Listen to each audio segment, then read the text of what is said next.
Hello everyone, I've been asked by Mr. Walmsley and Mr. Alderson just to say a few words about my university experience and to impart some advice onto you. So by way of introduction, my name is Henry Baird. I was at Newhall School between 2009 when I joined the school in Year 6 until 2016 when I concluded my A-level studies in the sixth form. So what I've been doing the last few years, I've just completed my Bachelor of Laws degree, the Law LLB at King's College London at the start of June. It was a 3-year course, so I didn't do a placement year or year abroad or anything like that. I was fortunate enough in my second year of study to secure a training contract at Charles Russell Speechlys, an international law firm which is renowned for its private wealth management and private client services, which is my predominant area of legal interest. I will be starting at the firm in August 2021 as a trainee lawyer, and in preparation for that, I'll be enrolling at the University of Law in Bloomsbury to complete my legal practice course qualification, which is essentially law school in the UK. That's hopefully if nothing else gets in the way. Anyway, enough about me, let's give you some advice. So, in terms of the application process itself, writing the personal statement and choosing the university and the course, I've broken that down into 2 bits of advice that I wish I had known at the time of my application. So, the first bit of advice is an obvious bit of advice, but it's very, very important in my opinion, is to remember the whole point and the whole purpose of a personal statement. I mean, it says it on the tin, it's personal, but it's to remember that it's pretty much the only document, the only piece of writing that a course administrator has to go off of in terms of awarding you a place at the university and on the course of your choosing. So, I mean, I was guilty of this partly when I've just read back over my personal statement before this video, and I've also helped others recently with their personal statements. It's a student is susceptible to basically swallowing a dictionary and a thesaurus and just regurgitating long, fancy technical words to look clever in their personal statement. But that's just wasting the opportunity. A course administrator isn't looking for anything groundbreaking. They're not looking for fancy technical long words. They're not looking for an individual who's achieved everything in life by the age of 18. That is not what they're looking for. They are looking for a personal statement that really reveals something about your character, what you're good at, why exactly you want to enroll at their university on the course that you've chosen. So it's important not to waste the opportunity. I mean, it's the only thing a course administrator has to go off of, like I said. So I think a good rule of thumb to not waste that opportunity is to substantiate everything you're saying. What do I mean by substantiate? Well, it's important to list all the qualities that make you a worthy candidate for the course in the university of your choosing. But in doing so, it's important not just to make empty statements and false claims like I'm a good leader and I'm a good team player. It's important to substantiate those claims with concrete examples. And that's where Newhall School comes into play and the opportunities they have on offer. There's so many opportunities on offer. You can get involved at NHVS, for example, in terms of being a leader, lead one of the groups, or be a captain or a vice captain of a sports team, or be a prefect. The list goes on, and the same can be said for the other qualities that you'll list in your personal statement. You can amass a wealth of experience at Newhall, and now's the time to do that. It's never too late. So that's what I mean by substantiate. It's important to list those qualities that you have, but then to give concrete examples and to link that to why you're a good candidate for the course and why you're a good candidate for the university as a whole, why you'd be a good ambassador, essentially. You're essentially selling yourself, and it's important to reveal your character to the course administrator. So that's the first bit of advice.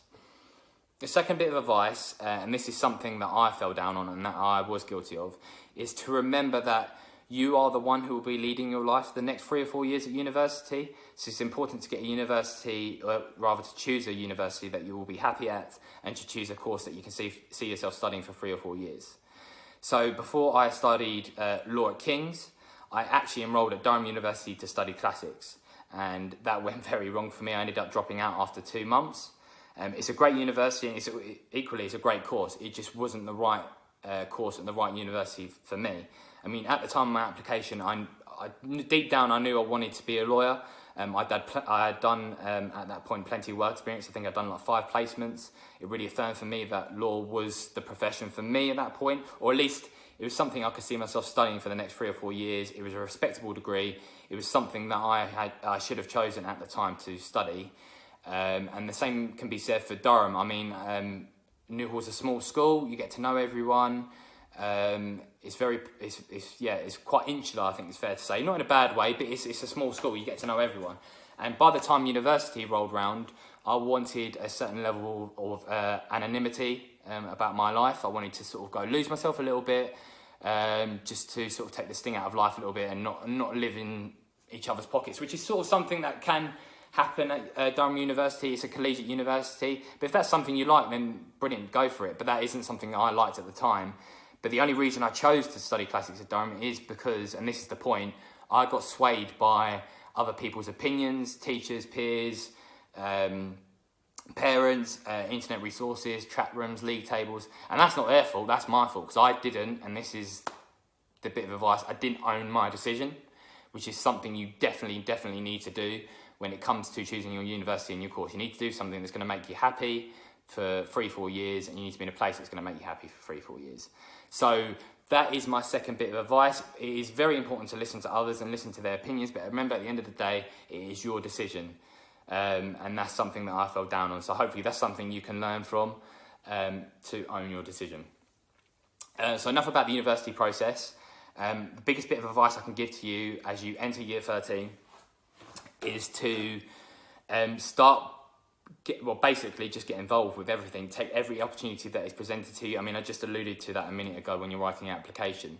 But this doesn't just pertain to your university application. I can guarantee you will love your future self if right now, while life isn't as it is stressful with coronavirus at the moment, but I mean, while you're still young and you're at university, at school, and you have the support of your parents and teachers, it's a brilliant time to take every opportunity that is presented to you, because later down the line, you will thank your future self when you're in an interview or writing a job application, or like now, you're writing a university application, and you have a bank of examples to pull on where you've shown leadership, you've shown teamwork. I mean, writing my law applications, I had to write about 12 applications to get a training contract. It was a long, arduous process, but it was made all the easier because I had plenty of examples to choose from, and most of them I had amassed while at Newhall while I was young. So while life is a little less stressful as a senior school student, take this opportunity to get involved in everything that Newhall has to offer, whether that's learning a language, joining chess club if they still have that, volunteering in the prep school, or doing NHVS, like I said. It does not matter what it is, just do it. I mean, it's just another example that you can pull on in an interview. Like I said, it reveals a little bit about your character again, and that's what employers and course administrators at universities want to see. So now's the perfect time to amass your examples, build up your experience in life. Now's the perfect time to do that. So that's the biggest advice I'll give to you as a year 13 student. Just get involved with everything, immerse yourself in school life. Advice for freshers.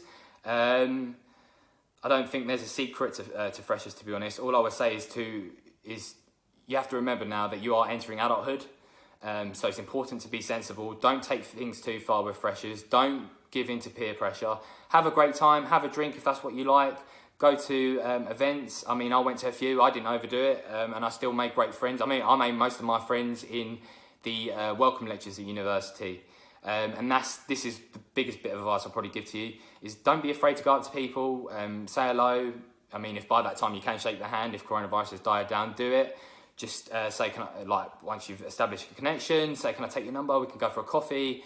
Just say things like that. Everyone's in the same boat. I mean, it will make everyone a little bit more comfortable if everyone was like that. Just say hello, say do you mind if I sit next to you in the lecture theatre at the start of term. Just get involved. Be a personable person. I mean, it's a great time to work on your social skills as well. So yeah, just get involved. Be a friendly person. Keep your door open in your halls when you move in. People feel more welcome to come to your room, say hello, pop their head in.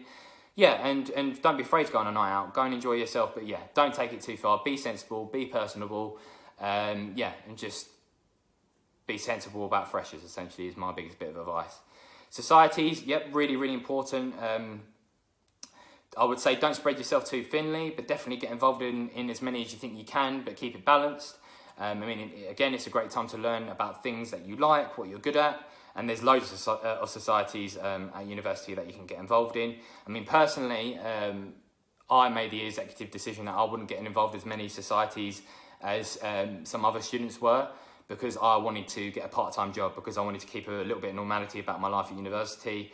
I wanted to break away from that at times, and it was a great way of earning a bit of money so I could fund the things I like doing on the weekend, like buying vinyl records, going to nights out, going to the pub, going to watch football.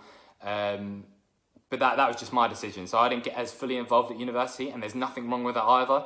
You're more than entitled to do that. And I've seen some of the other videos, and they were big on societies, and that's also perfectly fine. It's just whatever. It's whatever. Basically, what I said earlier, own your decision. Do what you want. It's your life now. You're not really controlled by anyone. But make sensible decisions again. But yeah, so I made the executive decision that I'd do a part-time job because it would fund other things that I wanted to do, but equally I still got involved at my law society, pro bono society and things like that. So yeah, I think the key is to keep a balance but get fully involved because it's a great opportunity to learn more about yourself. Accommodation, I won't waste any time on this because the other videos have covered it perfectly.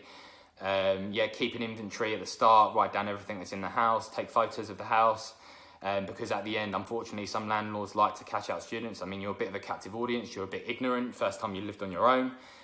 So just be a bit wise, be a bit clever, do the due diligence at the start when you move into a flat, and you should be able to cover yourself. Yeah, I think that's about it really. I think, yeah, I've covered everything. I will give all my contact details to Mr. Walmsley and Mr. Alderson, my LinkedIn and my email. I'm always on there, I'm always replying.